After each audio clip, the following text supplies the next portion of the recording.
Picture this, there are only 15 minutes left to play and your team is in trouble. No matter how much they try, they simply can't score a goal, and the opposing team seems so assured, so in control, that even though you're playing at home, the stadium is silent with yet another disappointment.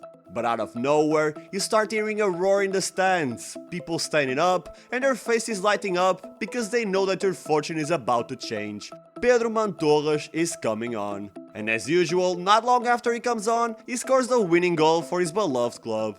When a time when Benfica was in shambles, he was the joy of the people, the kid who lit the stadium on fire with his mere presence, who made his club rivals fall in love with him, and no matter how little he played, he always found a way to get his name on the score sheet.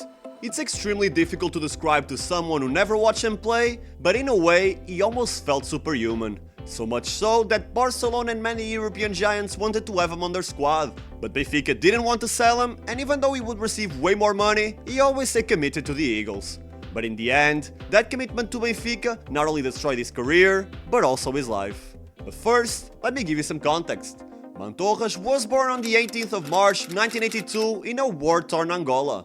Even though he had many responsibilities from a very young age, Mantorras always wanted to be around the football, and before he even turned 18, Barcelona already wanted to sign him. But Los Culés weren't willing to break the bank for him, and he ended up moving to the newly promoted Alverca in Portugal. However, it didn't take long for Mantorras to shake the core of Portuguese football, and following a dream exhibition where he scored the winning goal against Sporting, Benfica decided to spend 5 million euros on him, which is quite a lot for a Portuguese club in 2001. Still, that transfer fee looked like a robbery, considering that the Angolan kid immediately grabbed the starting 11 spot and scored goals like it was nothing.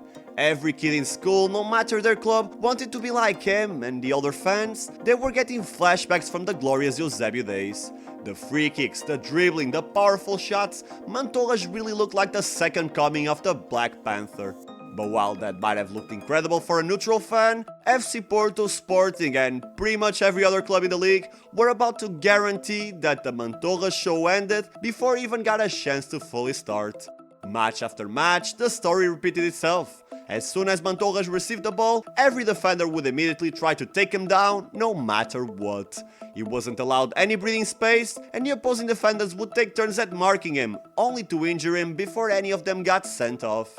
The refs were extremely lenient, and as you can probably guess, Mantorras suffered his first serious injury that season, which paired with a couple notable absences, contributed a lot to Benfica's 4th place finish. The next 2 seasons, well, they would be a living hell for Mantorras. He was constantly brought back only to get injured again, and during that period, he went through 4 different knee surgeries, hoping that he could kickstart the dream career everyone envisioned him to have.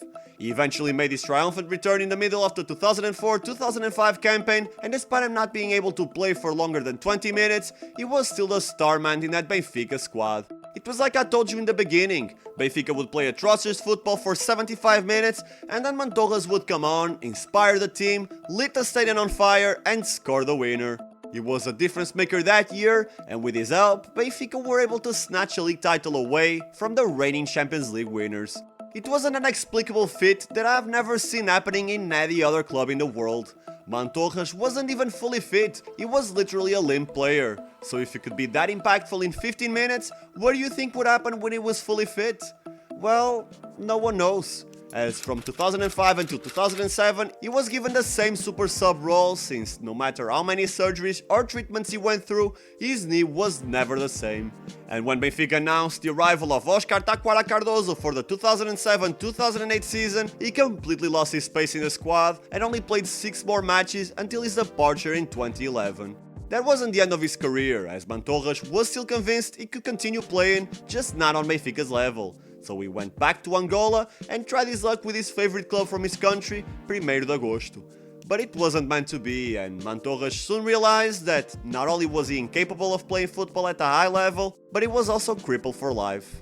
He couldn't run for too long without feeling pain, and as you can expect, in 2012 Mantorras announced the end of his career at just 30 years old.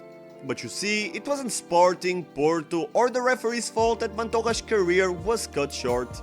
If you want to pinpoint one person that truly deserves the blame for destroying the career and life of one of the greatest African prodigies, you'll get Luís Filipe Vieira. One of the most controversial figures in Portuguese football, this guy tried to appeal to every big club, hoping he could one day become a president of one of them. Stole money from the Portuguese people and is currently still being judged for his involvement in multiple schemes of corruption and tax evasion.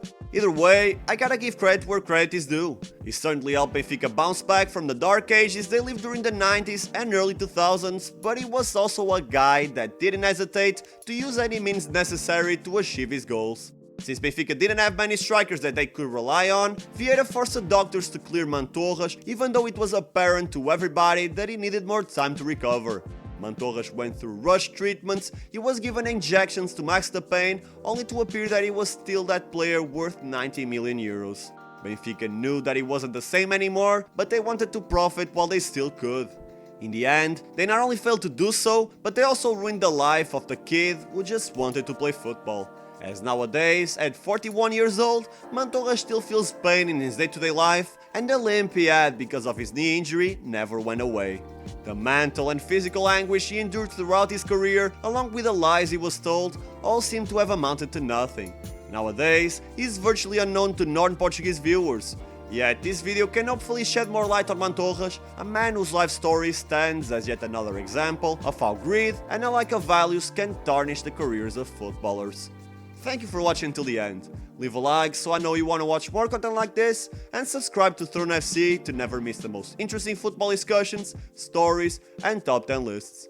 Once again, thanks for sticking with me until the end, I appreciate you, and I will see you soon.